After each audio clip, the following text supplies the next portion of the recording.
Hello guys and welcome back to my channel. So sa video na po ito ay ituturo ko po sa inyo kung paano po gamitin ang Google Meet na application sa inyong mga online class at gayon din po sa inyong online meeting. So kapag bago ka pa lang po sa aking channel ay maaari po kayong mag-subscribe. I-click lang po ang notification bell para mas maging updated po kayo every time na nag-upload ako ng video. Sa video na ito ay ituturo ko po sa inyo ang mga konting kaalaman ko po sa paggamit ng Google Meet. Since ito po ay nagamit ko lamang at nagandahan ako sa application na ito at maraming kasing mga magagandang naibibigay na mga ang application na ito at napakalaking tulong po sa akin bilang isang guro.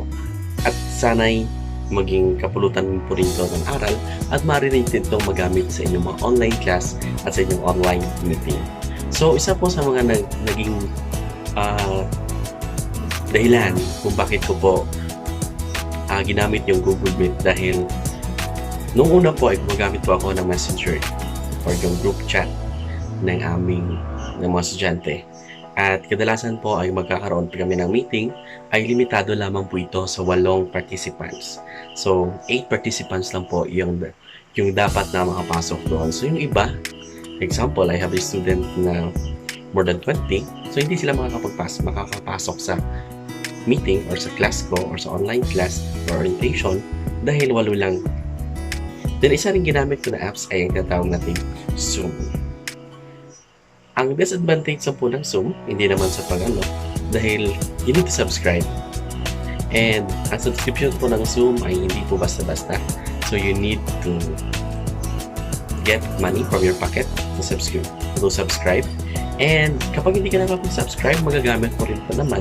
Pero it limits only 40 minutes. So example, kapag yung klase mo ay umaabot ng 1 oras, so mapuputol yung iyong online class at gayon din yung mga estudyante mo, they need to download yung Zoom application at it eats lots of data or nakumukuha po ito ng maraming data sa pag-download pa lang ng application. So how much more po kapag nag-online class kami? So marami po data ang kinakain ng Zoom. So kaya I decided gumamit ng Google Meet dahil unang-unang beses, libre po ito at very accessible po siya sa mga estudyante.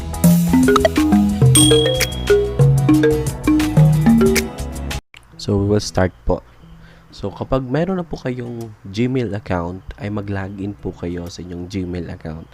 Then after you log in po, ay meron po kayong makikita na dot yun sa taas ng siyam na tuldok. So yan po yung i-open ninyo at nandun po nakalagay yung Google Meet na application.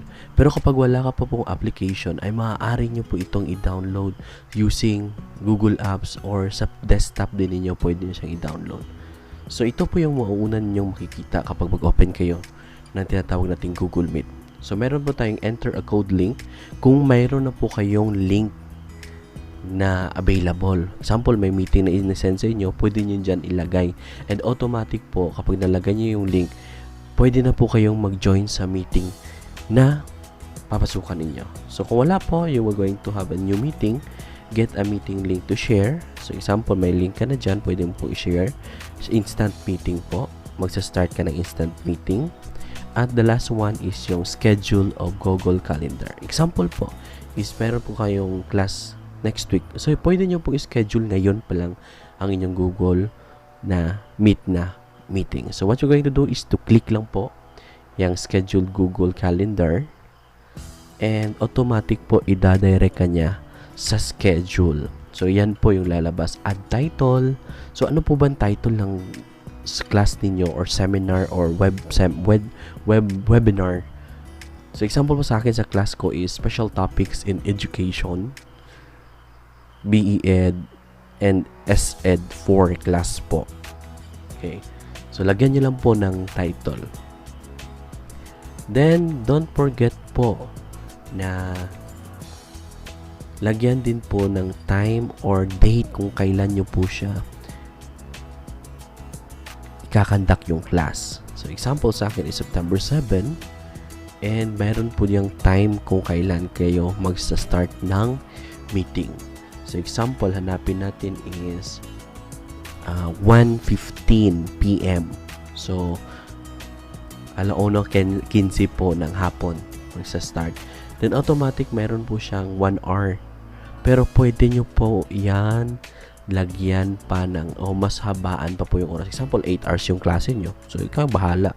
So, yan po yung join with Google Meet. Yan po, nakikita nyo yung copy link. Yan po yung link na ikokopya nyo at isi-send sa mga group chat or group messenger ninyo. So, automatic po kapag click mo po yung save, idadirect ka niya po sa inyong calendar. So, tingnan nyo lang po yung September 7 sa calendar. Yan po, nakita nyo po yung special topic na class ninyo. Okay? So, i-click natin. So, yan po yung lalabas. Special topics in education. Tapos, join meeting with Google Meet. Yan, again, yung link na yan po ang ikokopya nyo. And ang napakaganda pa, ino-notify niya po kayo before po mag-start yung class. Example, meron naka-open yung Gmail nyo sa yung cellphone, i-notify kayo sa cellphone at gayon din po sa laptop niyo. So, napakaganda po ng application na ito. So, hindi po siya mahirap na gamitin. So, ngayon po ay papasok po tayo sa class. So, yung last time po na schedule ko yung special topics ay hindi ko po na-record yung conversation namin ng mga bata. So, ito lang po yung papakita ko sa isang class ko rin. So, you join lang po. I-click nyo po join. Automatic po na madadirect po kayo. Yan po. So, may mga estudyante na agad kayo na makikita. So, yan yung mga magagandang estudyante na makikita ninyo. So, bakit mayroon ng agad estudyante?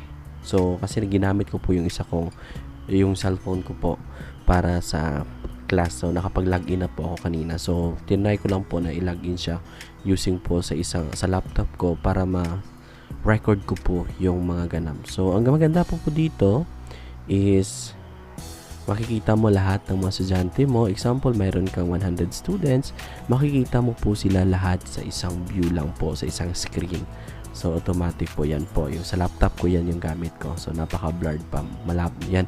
Kapag may pumasok na estudyante, i-admit mo lang, i-click mo lang kasi ikaw yung naggumawa nan.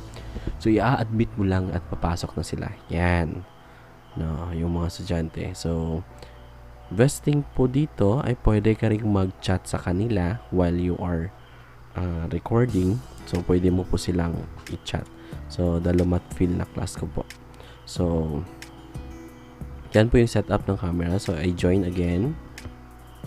Okay. Then, automatic po. Makikita mo yung mga estudyante mo dyan.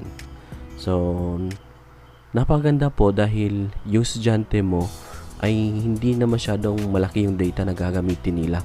Unlike po kasi sa Zoom na ginamit namin last time, napakarami pong students na nagrereklamo na naubos na yung data nila, hindi pa na tapos yung ng Zoom, yung download ng application pa lang. So, pag ginamit na nila yung Zoom, ay napakalaki talaga yung data na kinuha nila. And sa akin din na part, dahil hindi ako nakapag-subscribe, so hindi ako 40 minutes lang yung klase ko doon.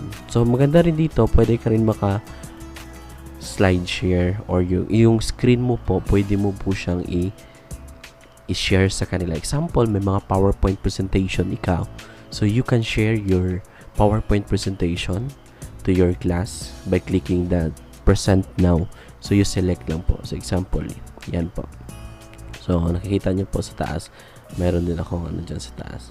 Okay? So, yan. Let's go to Google Drive. Yan ko kasi na-save yung isang klase ko.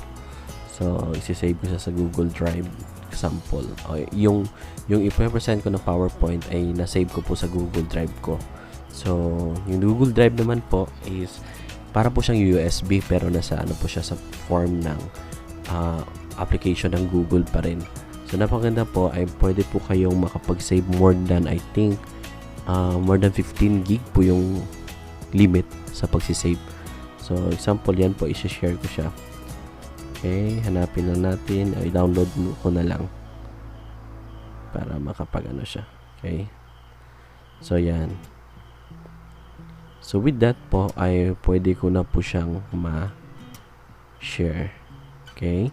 So, your entire screen, again, pwede ko siyang i-click mo lang po yan. Then, share. So, hanapin mo po kung saan yung PowerPoint na ginawa mo. Then, you can now start presenting your lesson. So, napakadali po siyang gamitin at napakaganda po.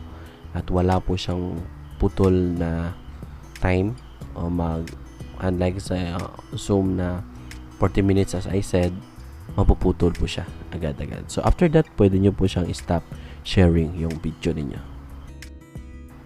So, again, pwede nyo po siyang stop. So, pagkatapos, yan po, ay example, magli-leave na po kayo at mag-e-end na po yung class ninyo. Napakaganda po dito sa application na ito or Google Meet na ito is automatic po. Pag end mo ng class mo, ay mayroon pong class attendance. Makikita mo po kung sino yung pumasok sa inyong klase at sino yung nag-leave, sino yung bumalik agad. So, mada-download po siya automatic. Yun po yung attendance yun at naka-excel na po. So, makikita nyo po yung time na pagpasok nila, kailan sila nag-leave ng klase o naputol ba yung signal nila. And that's the end of my tutorial. Thank you so much po sa mga nanood ng video na ito. So, kung hindi ka pa po nakapag-subscribe, just click the notification bell po para mas maging updated po kayo every time na mag-upload ako. Thank you so much!